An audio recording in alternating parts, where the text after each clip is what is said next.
Ang Growbest Greenfield ay isang modern farm na matatagpuan sa Sitio Sampalucan, Barangay Pulo, San Isidro, Nueva Ecija. At hindi lang iba't ibang varieties ng masasarap na Japanese melons ang matitikman at mabibili mo dito. Matututunan mo din sa Growbest Greenfield ang tungkol sa oyster mushroom production.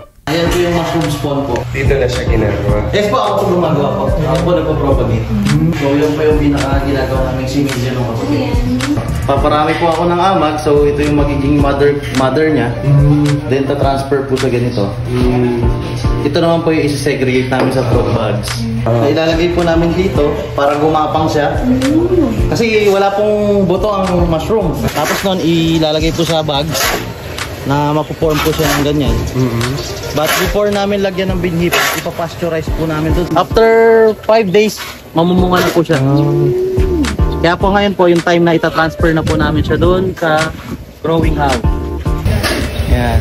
At ito ang itsura ng loob ng growing house ng oyster mushroom dito sa Growbest Greenfield. Ang oyster mushroom ay loaded ng fiber at low in carbohydrates, kaya magandang kainin ng mga nagda-diet. Mayaman din ito sa potassium, B vitamins, beta-glucans, at antioxidants na nagpapalakas ng immune system.